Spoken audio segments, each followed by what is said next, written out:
सबसे important video होती है टेक्स के अंदर। बच्चे सबसे ज्यादा परेशान होते हैं टेक्स के अंदर कि sir old versus new tax policy, नई टैक्स पॉलिसी में क्या है, क्या चेंजेस है, कौन से चैप्टर को इंपैक्ट करती है, कौन से चैप्टर को इंपैक्ट नहीं करती है।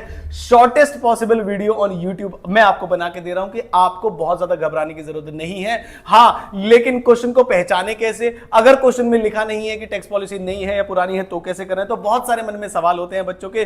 तो टैक्स की अमेंडमेंट्स एक अलग पार्ट होता है और new versus old tax policy में क्वेश्चंस को कैसे सॉल्व करना होता है। तो आज जो मैं आपको वीडियो दे रहा हूं that is for old versus new tax policy. अगर किसी हेड में वहां पर नीचे क्वेश्चन में लिख दिया जाए कि भाई टैक्स पॉलिसी कौन सी रहने वाली है, उसके हिसाब से सॉल्व करो तो क्वेश्चन का आंसर जो है वो बदल जाता है। लेकिन कौन कौन से चैप्टर्स में बदलेगा और कौन कौन से चैप्टर्स जो है अनचेंज्ड है, ये वाली वीडियो ये आज है। आई होप आपको ये बहुत ही ज्यादा अच्छी लगने वाली है। बता देता हूं पहले आपको, सर पहले तो बहुत सारे हेड होते हैं, कौन से हेड में चेंज आएगा पहले ये देख लीजिए। तो उससे भी पहले आपको पहले स्लैब रेट क्लियर कर देता हूं।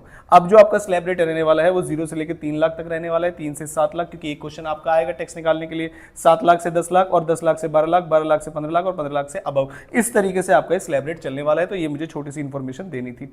नेक्स्ट एक रिबेट होती है अंडर सेक्शन 87A, जो पहले मिलती थी 5 लाख की, अब कितने की हो गई, सॉरी जो पहले मिल गई थी 12,500 की। पहले मैं लिख दूं काट के, पहले जो रिबेट मिलती थी 12,500। हालांकि जो हमारे सीएमए वाले बच्चे हैं वो पता है क्या सोच रहे होंगे, सर ये तो हमें पता ही नहीं था, क्योंकि वो ज्यादा टैक्स कंपटीशन पे ध्यान नहीं देते। तो सीएमए स्पेसिफिक कैसे बताना है वो भी मैं आपको बताता हूं। हेड्स ऑफ इनकम पर आते हैं। सर जब आप सैलरी इनकम कंप्यूट करेंगे ना तो उसमें बहुत सारे मैक्सिमम चेंजेस है सैलरी के अंदर, और जो भी चेंजेस है ना नई पॉलिसी के अंदर वो आपके लिए सिरदर्दी कम वाली बात है। बताऊं कैसे, देखो जरा ध्यान से, और लास्ट में बताऊंगा कि पहचानना कैसा है क्वेश्चन में कि क्या करना है, और अगर नहीं दिया तो क्या करना है, वो सब चीजें लास्ट में। लेकिन चेंजेस क्या है ये सुनिए।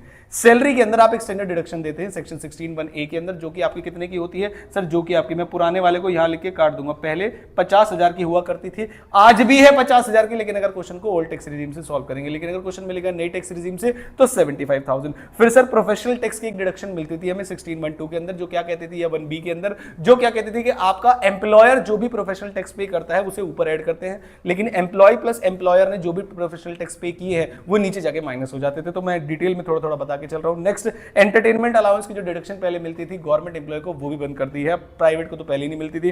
ट्रांसपोर्ट अलाउंस के अंदर आज भी जो डिडक्शन है वो अलाउड है, एग्जम्पशन। ट्रैवलिंग अलाउंस वो भी आज भी अलाउड है। ऑल अदर अलाउंसेस जैसे कि लीव, ट्रैवल कंसेशन वो अलाउड नहीं है। जो यहां पर अलाउंसेस नहीं लिखे हैं वो भी अलाउड नहीं है। एचआरए, बच्चों का दिमाग खराब हो जाता है सर, एचआरए के अंदर कभी सैलरी चेंज हो जाती है, कभी स्टेट चेंज हो जाता है। तो जो आप करते थे ना वो वर्किंग और HRA rent paid minus 10% of salary या 40 या 50% ऑफ सैलरी, वो कुछ भी करने की जरूरत नहीं, क्योंकि एचआरए की टैक्सेबिलिटी फुल्ली हो गई है, एग्जेम्पशन देनी नहीं है। तो वो लीस्ट वाला केस आपको नहीं करना है। नए केस के अंदर फ्री फूड के अंदर जो 50 पर मील था वो अब आपको नहीं देना है। नेक्स्ट, सीईए और सीएचए, चिल्ड्रन एजुकेशन अलाउंस और चिल्ड्रन हॉस्टल अलाउंस, जिसमें 100 पर मंथ पर चाइल्ड, मैक्सिमम टू 2 चाइल्ड होता था, और आपका हॉस्टल अलाउंस के अंदर 300 पर मंथ पर चाइल्ड और मैक्सिमम टू 2 चाइल्ड होता था, वो अब आपको नहीं देना है। नेक्स्ट आता हूं सर हाउस प्रॉपर्टी में। हाउस प्रॉपर्टी में क्या करना है सर, हाउस प्रॉपर्टी में बहुत ज्यादा इंपैक्ट आने वाला, क्वेश्चन के ऊपर इंपैक्ट आएगा, और वो 3 हाउस वाला क्वेश्चन है उसके अंदर तो और भी ज्यादा इंपैक्ट आने वाला है। सर कैसे, सबसे पहले सर प्री और पोस्ट कंस्ट्रक्शन इंटरेस्ट हम निकालते थे, तो जो सेल्फ ऑक्यूपाइड का इंटरेस्ट ऑन लोन था अब उन्होंने वो अलाउ नहीं करने दिया। याद है आपको, या तो आप 30,000 मैक्सिमम देते थे या 20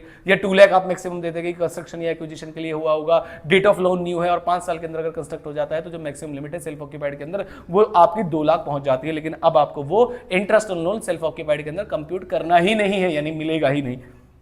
लेट आउट के अंदर क्या सर मिलता रहेगा, answer is yes, let out के अंदर मिलता रहेगा। एक और बात है तो ये सेट ऑफ चैप्टर की, लेकिन मैंने कहा यहीं पर बता दूं, हाउस प्रॉपर्टी का जो लॉस है वो दूसरे हेड से भी सेट ऑफ हो सकता था। मतलब पहले इंट्रा हेड एडजस्टमेंट होती है जिसमें हाउस प्रॉपर्टी का लॉस हाउस प्रॉपर्टी से हो सकता है, उसके बाद जो बच जाता है उसे हम क्या करते थे, फिर हम इंटर हेड एडजस्टमेंट करते थे, जिसके अंदर क्या होता था कि हम हाउस प्रॉपर्टी का loss, salary, capital gain, PGBP हर किसी से सॉल्व कर सकते थे। ये आपको पता है, हर किसी इनकम से अदर देन स्पेशल इनकम कर सकते थे। लेकिन अब ऐसा नहीं है, हाउस प्रॉपर्टी का लॉस सिर्फ हाउस प्रॉपर्टी की इनकम से हो सकता है, दूसरे हेड में नहीं जाएगा, कैरी फॉरवर्ड नहीं होगा। मतलब intra head adjustment is only possible. और ये सब न्यूमेरिकल से ही बेहतर समझ में आएगा, जिसके लिए अगर आप अभी तक वीडियो देख रहे हैं और आपने कमेंट नहीं किया कि सर न्यूमेरिकल भी बताओ इनके, तो मजा आ जाएगा। तो मैं आपको फिर लाइव सेशन लेके न्यूमेरिकल्स कराऊंगा। नेक्स्ट है loss under the head house property, inter head adjustment possible नहीं है, कैरी फॉरवर्ड पॉसिबल नहीं है, ये मैंने आपको बता दिया, इंटर हेड एडजस्टमेंट पॉसिबल नहीं है। पीजीबीपी के अंदर मैंने कहा पीजीबीपी के अंदर कोई चेंज नहीं है। एडिशनल डेप्रिसिएशन जो आपको मिलता था, जिसमें आप additional depreciation at the rate 20% निकालते थे, वो additional depreciation new plant and machinery पर जो आपको मिलता था वो अलाउ करने की जरूरत नहीं है। यानी कि जब भी क्वेश्चन में चाहे मैन्युफैक्चरर ही क्यों ना हो, आपको सिर्फ और सिर्फ बेसिक 32 वाला डेप्रिसिएशन बनाना है, जिसके लिए ऑलरेडी फ्री वीडियो मैंने डाली हुई है और सीएमए के पेपर में आने के बहुत चांसेस होते हैं उसके। Next capital gain. Capital gain की जो अमेंडमेंट है वो न्यू टैक्स पॉलिसी और ओल्ड टैक्स पॉलिसी से ना होकर डेट वाइज है। जी हाँ, डेट वाइज है। डेट कौन सी है सर? 23 जुलाई 2024। जिसको उसकी डिटेल्ड वीडियो चाहिए जिसमें मैंने न्यूमेरिकल भी सॉल्व करा रखा है, वो नीचे जाकर टेलीग्राम को ज्वाइन कर लेना। आज ही उस पर वीडियो अपलोड कर दूंगा जिसमें मैंने न्यूमेरिकल करके भी बताया है और लाइव सेशन में तो अलग से बता ही दूंगा। ठीक है, बता देना आपको ये वाली वीडियो, मतलब ये वाली कैपिटल गेन अमेंडमेंट ऐसे लिखना है। कैपिटल गेन अमेंडमेंट आपको पता है या चाहिए, बस इतना बता देना आप। आईओएस के अंदर आते हैं सर। आईओएस के अंदर एक माइनर को हम एग्जेम्पशन देते थे चाहे 5 माइनर हो या 50 माइनर हो, सबको 1500 की एग्जेम्पशन होती थी जब आप किसी माइनर की इनकम को क्लब करते थे उस पेरेंट्स के हाथ में जिसकी टोटल इनकम ज्यादा है। आई होप आपको ये पॉइंट पता होगा। फैमिली पेंशन के अंदर सर जो 1/3 और 15,000 वाला पॉइंट था, अब 15,000 की लिमिट को हटाकर कितनी कर दी गई है? 25,000 कर दी गई है। फिर आते हैं सर कौन से हेड्स में चेंज नहीं है, तो रेजिडेंशियल स्टेटस में चेंज नहीं है। Residential status old versus new policy में कोई इंपैक्ट नहीं आएगा। क्लबिंग में कोई चेंज नहीं है। सेट ऑफ में एक ही चेंज है, हाउस प्रॉपर्टी वाला, वो मैंने आपको बता दिया है। डिडक्शन के अंदर सारी डिडक्शन खत्म कर दिया उन्होंने न्यू टैक्स पॉलिसी के अंदर। बस आपके ATCCD2, ATCCCH2 और JJAA। JJAA आपको पता होगा, जब आप कोई भी कंपनी न्यू एम्प्लॉइज को लेकर आती है तो उसका कुछ परसेंटेज जो खर्चा है वो आपको अलाउ होता है। उसके बाद जो आपकी कंट्रीब्यूशन है प्रोविडेंट फंड में, चाहे एम्प्लॉयर का हो या गवर्नमेंट का हो, वो दोनों आपको मिलते हैं। बाकी सारी डिडक्शन, चाहे वो आपकी 80D वाली हो, मेडिकल वाली हो, सब खत्म करती है न्यू टैक्स पॉलिसी के अंदर। TDS TCS में कोई चेंज नहीं है, रिटर्न में कोई चेंज नहीं है। आई होप आपको इतनी बात पता होगी। अब आते हैं सबसे इंपॉर्टेंट मुद्दे पे सर, पहचाने कैसे? तो जब क्वेश्चन में लिखा होगा 115 BAC, ध्यान से सुनना मेरी बात को, जब क्वेश्चन में लिखा होगा क्वेश्चन को 115 BAC से सॉल्व करना है तो नए से करना है। अगर क्वेश्चन में लिखा है कि न्यू टैक्स पॉलिसी के हिसाब से सॉल्व करना है तो भी आप उससे सॉल्व करेंगे, क्योंकि कई बच्चे पहचान ही नहीं पाते कि किससे सॉल्व करना है। या फिर लिखा है क्वेश्चन में बाय डिफॉल्ट टैक्स पॉलिसी या बाय डिफॉल्ट टैक्सेशन सिस्टम, अगर ऐसे लिखा हुआ है इसका मतलब क्या है? मैंने कहा अगर ऐसे लिखा हुआ है तो इसका मतलब है कि आपको कौन सी वाली टैक्सेशन पॉलिसी लेनी है? न्यू वाली पॉलिसी लेनी है। अब सर ओल्ड के लिए क्या लिखा होगा? मैंने कहा बताता हूं। या तो ओल्ड के लिए लिखा होगा ओल्ड टैक्स सिस्टम या ओल्ड टैक्स पॉलिसी, पहली चीज। या फिर आपको क्या बोला जाएगा कि असेसी जो है ऑप्ट आउट करता है बाय डिफॉल्ट से। असेसी जो है वो ऑप्ट आउट कर रहा है बाय डिफॉल्ट टैक्सेशन सिस्टम। बस ये 2 लाइन आप देख लेना। पिछले जो एग्जाम गया है आपका CMA वालों का, इंटरमीडिएट वाला, उसमें बहुत सारे बच्चों ने यही गलती की है कि सर टैक्सेशन सिस्टम वाली लाइन लास्ट में पढ़ी नहीं, क्योंकि ये लाइन लास्ट में लिखी जाती है। अब मैं आपको समअप कर देता हूं सर है क्या बात, सारे हेड्स में आ जाए। क्या रेजिडेंशियल स्टेटस का जो चैप्टर है सर उसमें कोई चेंज है? नहीं। अब आइए सबसे पहले, सैलरी में चेंज है? हाँ, बता दिए। हाउस प्रॉपर्टी में चेंज है? जी हाँ, बता दिए। कैपिटल गेन में चेंज है? जी नहीं। PGBP में चेंज है, बस एडिशनल डेप्रिसिएशन नहीं निकालना। IOS में कोई चेंज है? मैंने कहा IOS में कोई चेंज नहीं है। सेट ऑफ में कोई चेंज है? मैंने कहा हाँ, हाउस प्रॉपर्टी वाला चेंज है, सेट ऑफ वाला। उसके बाद सर और किसी में कोई चेंज है? कैरी फॉरवर्ड वगैरह, मैंने कहा कोई चेंज है। रिटर्न में कोई चेंज है? कोई चेंज नहीं।